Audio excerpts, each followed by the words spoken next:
السلام عليكم، يا رب تكونوا بخير. النهارده بقى هنعمل النجريسكو. هنعمل صينية النجريسكو بأسهل طريقة، وهقولك النهارده على كل تركاتها وأسرارها، من أول ازاي الفراخ تطلع معاكي طعمها حلو ومختلف، وازاي المكرونة تطلع معاكي مظبوطة مش معجنة، وكمان البشاميل ازاي يطلع معاكي جوسي كده جدا، مش ناشف ولا خفيف قوي، واخده لون من فوق حلو قوي. كل ده هنعرفه النهاردة مع بعض بالتفصيل، وهقولك على كل بقى تريكات النجريسكو من الأول للآخر. ولو الوصفة عجبتك ما تنسيش لايك للفيديو واشتراك في القناة عشان يوصلك كل جديد من فيديوهاتي، وكمان هستناكي تجربيها وترجعي تقولي لي رأيك فيها. ومع دودو كلنا متعودين ان اكلتنا دي مفتحلاش الا باللمة الحلوة، فمحلاها لمتنا، يا رب تعجبكم اكلتنا. وهنا معايا صدور فراخ، انا هنا مقطعاها مكعبات كبيرة شوية. انا هنا حوالي مستخدمة نص كيلو، لو عايزة تستخدمي اكتر او اقل عادي جدا. الاول بتبلها كده بملح وفلفل اسود بس بجد تديها طعم وهتشيل اي زفارة للفراخ. نسيبها 10 دقايق لما نقطع بقى المكونات الباقية، ونحاول ان حجم مثلا التقطيع اللي احنا نقطع بيها البصل والفلفل تكون قد تقطيعة الفراخ، وده بيبقى احلى يعني. نجيب بقى الطاسة او اي حاجة احنا نشتغل فيها على النار، ونبدأ ان احنا ننزل فيها زيت. وهنا لازم نسيب الزيت ده يسخن كويس قوي على النار. بعد كده بعد لما سخن كويس والفراخ دي اتبلت 10 دقايق، نبدأ ان احنا ننزلها في الزيت ونسيبها. اول ما نفردها كده في الزيت نسيبها، ما نقلبهاش خالص غير لما هي تاخد لون من تحت. طبعا كلنا عارفين ان احنا لو قلبناها اول ما نزلت في الزيت هتبدأ ان هي تنزل المية بتاعتها ومش هتدينا النتيجة اللي احنا محتاجينها. اول ما نلاقي ان هي خلاص غيرت لون زي ما انتوا شايفين كده، عادي بقى ان نقلبها، مفيش اي مشكلة. يعني مش هنكون قلقانين ان هي ممكن تنزل مية او اي حاجة. نفضل بقى نقلب فيها لحد لما نوصل للمرحلة دي. وبعد كده اول ما نوصل للمرحلة دي بضيف عليها بصلاية متوسطة متقطعة مكعبات بالشكل اللي انتوا شايفينه ده. هديها تقليبة مع بعض. وبعد بقى لما قلبت البصل مع الفراخ دي هبدأ انزل عليها بفلفل. انا عندي حبة كده من الفلفل، وكمان انا حاطة قرن فلفل سبايسي. عايزين تستغنوا عنه مفيش اي مشكلة، يعني هنا بيبقى اختياري. لو هتستغنوا عنه بدلوه عادي فلفل عادي. ونقلب بقى المكونات دي كويس قوي على النار. كده ما نكترش بهارات لان احنا كده كده متبلين الفراخ. هنزل بحوالي نص معلقة صغيرة من الفلفل الاسود، كمان معلقة صغيرة من بهارات فراخ او المرقة، كمان نص معلقة صغيرة من الملح. وهنا طبعا ما بنكترش عشان احنا كده كده متبلين الفراخ. نبدأ بقى ان احنا نقلب الكلام ده مع البهارات كويس. اول ما نقلبهم وكله يختلط مع بعضه نسيبها دقيقة على النار، وبعد كده نشيلها لان احنا عارفين ان الفراخ ما بتاخدش وقت كتير على النار. يبقى كده خلصنا اول حاجة عندنا اللي هي الفراخ. نبدأ في سلق المكرونة. نجيب مية مغلية ننزل فيها شوية من الملح، بعد كده هنضيف فيها المكرونة، وانا هنا مستخدمة مكرونة شريط. لو عايزين تستخدموا مكرونة سباجيتي هتبقى عادي جدا، مفيش اي مشكلة. اللي موجود عندك او المتوفر عندك تستخدميه. انا هنا كنت اخده باكت، هو يعني حوالي 400 جرام. نزلناه بقى في ميه مغليه ولازم يكون فيها ملح، وبعد كده نبدا ان احنا نقلب الكلام ده كويس. وانا هنا ما بفضلش ان انا احط فيها زيت علشان مش تخلي البشاميل لما نيجي نحطه فوقها يسيح من عليها، لا انا عايزه كل حاجه تكون اخده من طعم بعض. واهم حاجه هنا المكرونه ما بنسويهاش سوا كامل، بنسويها 3/4 تسويه، والربع الاخير ده بتستوي فيه لما بتدخل الفرن. سيب المكرونة بقى لعند لما تستوي وتوصل للنتيجة دي. نبدأ بقى ان احنا نشيلها من على النار ونصفيها. بعد لما نصفيها نحطها تحت مية جارية علشان ما تعجنش مننا، تبقى زي الفل في الاخر. طبعا ما نستخدمش ابدا زيت عليها زي ما قلت عشان كل حاجة في الاخر تكون اخده من طعم بعض. نبدأ بقى في تجهيز البشاميل. عندي حلة على النار، ابدأ انزل عليها باربع معالق كبار من السمنة. وانا هنا مستخدمة 3 معالق كبار من السمنة العادية ومعلقة كبيرة من السمنة البلدي. استخدمي ميكس ما بين السمنة والزبدة، السمنة والزيت، زبدة بس او سمنة بس او زيت بس عادي مفيش اي مشكلة. وكمان هننزل عليهم باربع معالق كبار من الدقيق.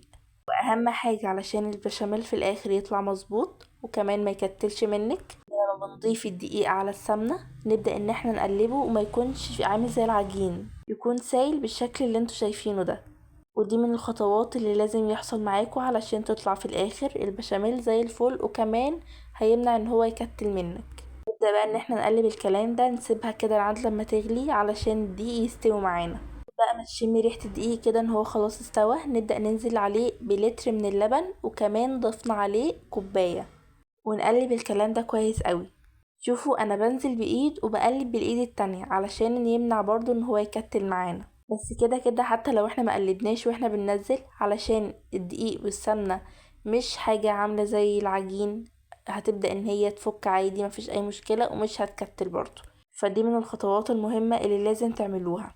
ونفضل بقى نقلب، وفي المرحلة دي بعد لما كله اختلط مع بعض ابدأ انزل عليه بمعلقة صغيرة من الفلفل الاسود.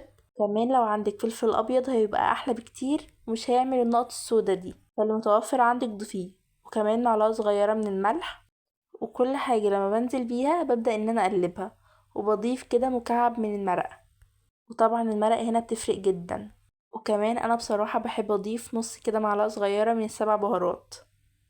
كمان لو انتوا عايزين البشاميل ده يكون غني كده واحلى بكتير في الاخر، ممكن تستخدموا اللي هو لتر من الحليب، والكوباية الباقية دي نضيفها كريمة، او ممكن نضيف عليها علبة قشطة او القشطة اللي هي فوق اللبن.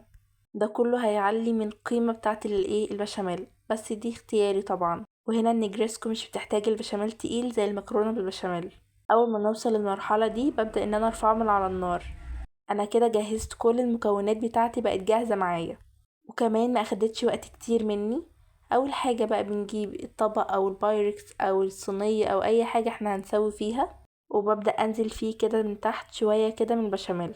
ودي بتساعد المكرونة مثلا ما تلزقش مننا، وكمان بتعمل فيها كده صوص حلو قوي، وبتكون جوسي اكتر كمان في الاخر. وانا كمان بشيل كده جزء من البشاميل ده على جنب شوية، وهقول لكم هنعمل فيه ايه في اخر الفيديو. نسيب بقى ده على جنب. نجيب بقى البشاميل ده، هنبدأ بقى نضيف فيه المكرونة. شوفوا المكرونة هنا مش عجنت في بعض او لزقت في بعض، ده سبب ان انا صفيتها على طول وبعد كده حطيتها تحت المية الجارية. ما بنحطش عليها زيت زي ما قلت، لان لو حطينا عليها زيت في المرحلة دي البشاميل مش هيمسك عليها وهيعمل طبقة كده، لا، هيبدأ ان هو يسيح من عليها ومش هيدينا النتيجة اللي احنا محتاجينها.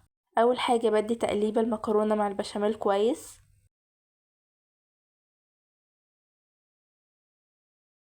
وبعد كده بضيف عليها الفراخ اللي عندنا. وزي ما قلت كمية الفراخ دي على حسب موجود عندك قد ايه، عايزة تكتري تقللي براحتك جدا. وعلى فكرة كمان ممكن نضيف الفراخ دي مشروم هيبقى حلو قوي، وكمان بنضيف زيتون، وكمان لو عندك زيتون اسود هيبقى حلو قوي فيها. لو عايزة تستغني عن الزيتون لو مش موجود عندك عادي جدا، مش فيش اي مشكلة. ونبدأ ان احنا نقلب الكلام ده كويس اوي مع بعض. بعد بقى لما قلبناه كويس نبدأ ننزل بالمكرونة دي على البشاميل اللي حطيناه في أرضية الطبق، ونضيف بقى الكمية كلها اللي موجودة عندنا. نبدأ ان احنا نساوي الوش بتاعها كده. وزي ما قلتلكوا احنا المفروض نشيل كده شوية من البشاميل، ودي خطوة اختيارية. وبروح جاية احطهم فوق كده، ودي يعني علشان في الاخر تاخد لون حلو. وبعد كده بنبدأ ان احنا ننضف الطبق بتاعنا من الجنب، علشان لما ندخله الفرن مفيش حاجة تتحرق مننا ويبقى شكلها في الاخر مش حلو. والخطوة دي اختيارية، لو عايزين تضيفوها ضيفوها. انا بحب اضيف كده شوية من الجبن فوق، هي بتدي شكل حلو قوي. بس زي ما قلت الخطوة دي اختيارية جدا، لو موجود عندك جبن بتضيفيها عادي، لكن لو مش موجودة عندك بتستغنى عنها مفيش اي مشكلة. وبعد بقى لما خلصناها بنبدأ ان احنا ندخلها الفرن. بندخلها فرن سخن على درجة حرارة 200. بنحطها في أرضية الفرن. لان انا محتاجة المكرونة تكمل تسويتها، لان احنا مسوينها في الاول 3/4 تسوية، تاخد حوالي 10 دقايق. وبعد كده بنرفعها تحت الشواية، الجبن تاخد لون. بندخلها بقى ونطلعها بالجمال والحلاوة دي. شوفوا شكلها هو قد ايه حلو وطعمها خيالي. قلتلكوا بقى النهاردة على كل تريكات النجريسكو، ازاي تطلع معاكوا بالطريقة دي، المكرونة مستوية بالظبط مش معجنة، وكمان ازاي تظبطوا البشاميل وما يكلكعش منك على النار، وتطلع في الاخر جوسي جدا زي ما انتوا شايفين كده، واخده لون من فوق حلو قوي. متأكدة انك لو جربتوا الطريقة دي هتعتمديها في اي وقت هتعملي فيها نجريسكو. لو وصفة النهاردة عجبتك ما تنسيش لايك للفيديو واشتراك في القناة علشان توصلك كل جديد من فيديوهاتي، وهستناكي تجربيها وترجعي تقوليلي رأيك فيها. ومع دودو كلنا متعودين ان اكلتنا دي ما بتحلاش الا باللمة الحلوة، فمحلاها لمتنا، يا رب تعجبكم اكلتنا.